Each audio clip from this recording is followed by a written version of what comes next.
सभी का स्वागत है और आप देख रहे हैं न्यूज 21। मैं हूं आपके साथ सोनम गुरु। तो चलिए शुरुआत करते हैं आज के स्पेशल बुलेटिन की।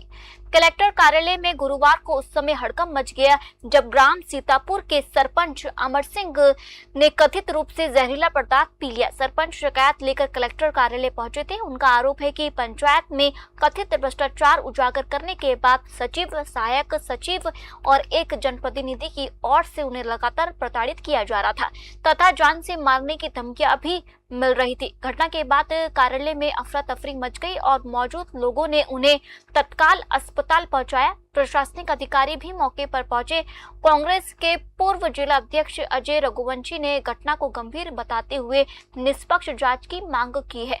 फिलहाल पुलिस पूरे मामले की जांच कर रही है। सरपंच द्वारा लगाए गए आरोपी की स्वतंत्र पुष्टि अभी नहीं हुई है। बुरहानपुर से विनोद कुमार की रिपोर्ट।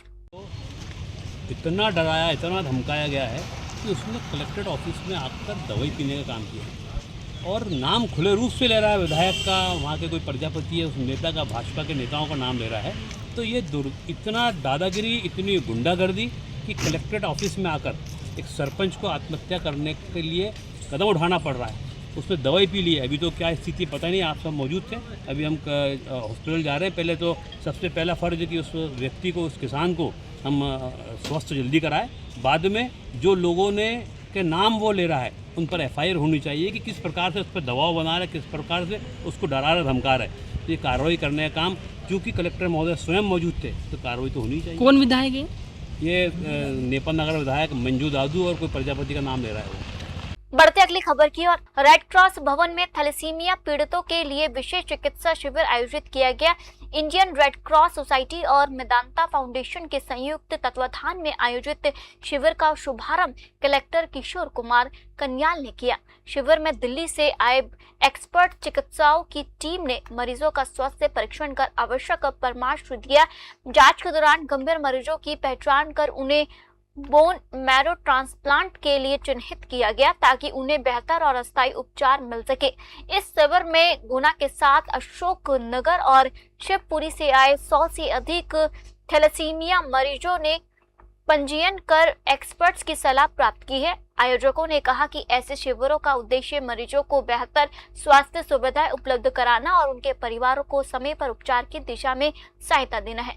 गुना से विनोद सोनी की रिपोर्ट। ये कुछ महीनों पहले से तैयारी हमारी रेड क्रॉस सोसाइटी की जो सदस्य ने की है, उसी का एक परिणाम है कि आज ये तबला कैंप यहाँ पे अभी तक 108 जो पेशेंट थे उनका पंजीयन हो चुका है। अभी मैं पूरा राउंड लिया हूँ और सभी लोगों से सारी प्रक्रिया अच्छे से जानी है। दिल्ली से जो डॉक्टर यादव आए हैं वो अभी काफ़ी खुश थे। उनको कहने की जरूरी कैंप की और फिर तबला कैंप उनको लगा।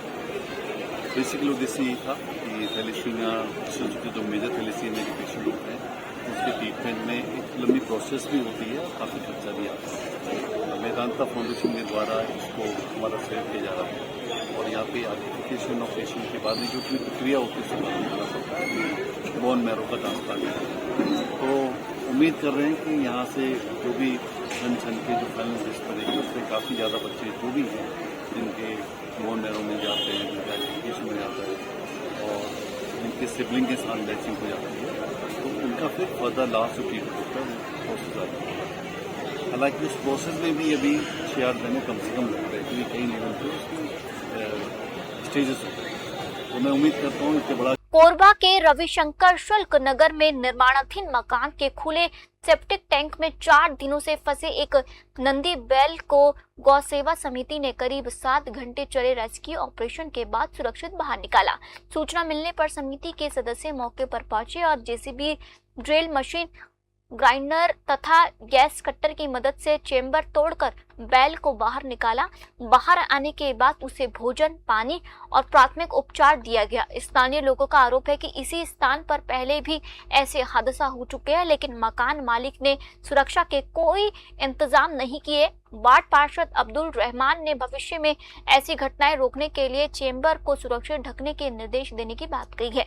गौ सेवा समिति के इस प्रयास की क्षेत्र भर में सराहना हो रही है। कोरबा से दिलीप कुमार वैष्णव की रिपोर्ट। हमें सूचना मिला कि रविशंकर शुक्ला एरिया के पास एक छोटे से छेद से ही एक चेंबर में फंसा हुआ था काफ़ी दिनों से लगभग, और काफ़ी तकलीफ में थी अंदर में। सूचना मिलते ही अविनाश गुप्ता एवं पूरे कोरबा गौ सेवा टीम के द्वारा उसको सुरक्षित पूरा रेस्क्यू निकाला गया। जेसीबी के माध्यम से, क्योंकि वो ढलाई हो चुका था, क्योंकि जेसीबी के माध्यम से उसको तोड़कर सुरक्षित नंदी बाबा को बाहर निकाला गया। भैया बताएंगे कि ये किसकी लापरवाही है और कितने बार घटना हो चुकी है ऐसी? ये ऐसा घटना तो बहुत बार हो चुका है भैया। कभी चेंबर में गिर रहा है, कभी गड्ढे में गिर रहा है, कभी कुआं में, कभी नहर में, ऐसे कभी करेंट के चपेट में आकर। तो सभी का लापरवाही है, चाहे निगम का हो, चाहे क्षेत्रवासियों का हो, सभी का व्यक्तिगत उनको ध्यान देना चाहिए। हर किसी का जिम्मेदारी है। बढ़ते अगली खबर की ओर। कलेक्टर किशोर कुमार कन्याल ने कुशमोदा औद्योगिक क्षेत्र में स्थापित बायोडिग्रेडेबल पॉलीथीन प्लांट का निरीक्षण कर पर्यावरण संरक्षण की दिशा में इसे महत्वपूर्ण पहल बताया। निरीक्षण के दौरान उन्होंने मक्के से तैयार की जा रही इको फ्रेंडली पॉलीथीन की निर्माण प्रक्रिया का अवलोकन किया। प्लांट में बनने वाली पर्यावरण अनुकूल पॉलीथीन की मांग लगातार बढ़ रही है और इसकी सप्लाई अब इंदौर तक की जा रही है।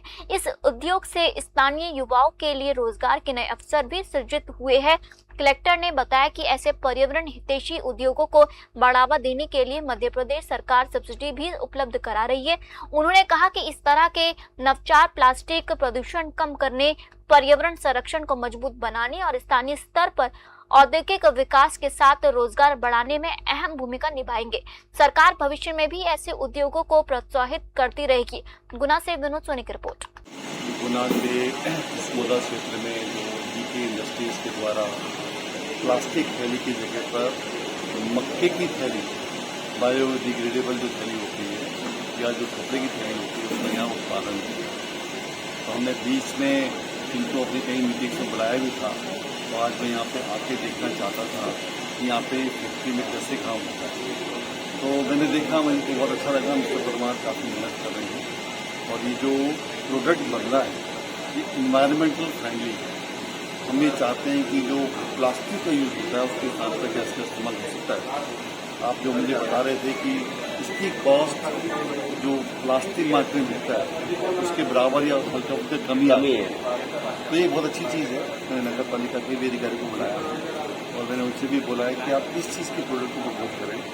आज जब हमने शुरुआत में इनसे बात की थी तो उसके बाद से इनका प्रोडक्शन बढ़ा है और ये काफ़ी हद तक सप्लाई। बढ़ते अगली खबर की ओर। ग्राम सराई में आयोजित शिव महापुराण कथा में विधायक कंचन मुकेश तन्वे शामिल हुए। उन्होंने भगवान शिव की पूजा अर्चना कर क्षेत्र की खुशहाली की कामना की। इस दौरान ग्रामीणों ने मांगलिक और सामाजिक कार्यक्रमों के लिए अस्थायी टीन शेड निर्माण की मांग रखी है। ग्रामीणों की जरूरत को देखते हुए विधायक तन्वे ने विधायक निधि से टीन शेड निर्माण के लिए 15 लाख रुपए देने की घोषणा की। घोषणा के बाद ग्रामीणों ने विधायक का आभार जताया है। विधायक ने कहा कि क्षेत्र का विकास और जनता की मूलभूत सुविधाओं को पूरा करना उनकी प्राथमिकता है। उन्होंने भरोसा दिलाया कि गांव के विकास के लिए लगातार प्रयास किए जाएंगे और जनता की सेवा के लिए वह हमेशा उपलब्ध रहेंगे। कार्यक्रम में बड़ी संख्या में ग्रामीण, जनप्रतिनिधि और श्रद्धालु मौजूद रहे। खंडवा से भारत गौड़ की रिपोर्ट। आज देखिए, मेरे लिए सौभाग्य की बात है कि आज ग्राम सराई में 6 दिन से लगातार शिव महापुराण चल रही थी और उस शिव महापुराण कथा को सुनने का जो अवसर मिला, मुझे अपने आप को सौभाग्यशाली मानती हूँ। आज कथा में शामिल होकर व्यास गादी का पूजन किया, गुरु जी का आशीर्वाद लिया, व्यास गादी का आशीर्वाद लिया और यहाँ पर लंबे समय से सराई की जनता की जो मांग थी कि यहाँ पर शादी ब्याह जो भी मांगलिक कार्यक्रम होते हैं उसको लेकर यहाँ पर समस्या जो थी, तो आज गुरु गादी से यहाँ पर मैंने 15 लाख की घोषणा की है सामुदायिक टीन सेट की, जो कि वहाँ पर भवन बनेगा और वहाँ पर सभी के वहाँ पर मांगलिक कार्य होंगे। क्योंकि लंबे समय की जो मांग थी, तो निश्चित उस मांग को देखते हुए मैंने 15 लाख की घोषणा की और आने वाले समय में और भी राशि कम पड़ेगी तो हम राशि का और भी आगे कैसे उसको हम आगे बढ़ाए तो पूरा सहयोग रहेगा। क्योंकि ग्राम सराई की जनता ने जो आशीर्वाद दिया है, वही आशीर्वाद में जनता को उनके आशीर्वाद के रूप में जो मुझे मिला है, मैं कहीं ना कहीं उनके काम में आकर जो भी उनकी मांगे हैं उनको पूरा करने का पूरा मेरा प्रयास रहेगा।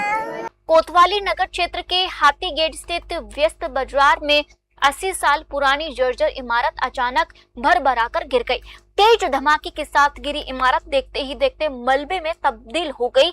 गनीमत रही कि हादसे के वक्त ना तो भवन मालिक और ना ही कोई राहगीर इसकी चपेट में आया। घटना के बाद बाजार में अफरा तफरी मच गई और मौके पर लोगों की भीड़ जुट गई। सूचना मिलते ही तहसीलदार सदर और पुलिस टीम मौके पर पहुंची। नगर पालिका की टीम ने मलबा हटाने का काम शुरू कर दिया। व्यापारी ने जर्जर भवनों को लेकर चिंता जताई। एटा से इराज अली खान की रिपोर्ट। कुछ नहीं, आज सुबह से बारिश हुई है, उसकी वजह से जो है क्या है भवन जर्जर था, इस वजह से गिर गई। आप दुकान पे मौजूद थे? हाँ मौजूद थे। कितनी देर पहले घटना हुई? ये करीब 3:30 बजे की घटना है। आप दुकान से बाहर कैसे निकले? भारी बैठे थे, सुबह से जो है बारिश हो रही थी तो इस वजह से हम भारी थे। सुबह थोड़ा सा हिस्सा गिरा, उसके बाद फिर जो है अभी आगे सारा गिर गया है। अच्छा, सुबह थोड़ा सा हिस्सा हाँ गिरा? थोड़ा सा दो चार ईंटें गिरी। उस तभी हम लोग सब हट गए और किसी को आने भी नहीं दे रहे थे, बचाव कर रहे थे पूरा। किसी की चोट वगैरह? ना कुछ नहीं, किसी के कोई नहीं। फिलहाल आज के बुलेटिन में इतना ही और आप देखते रहिए न्यूज़ 21। जय हिंद।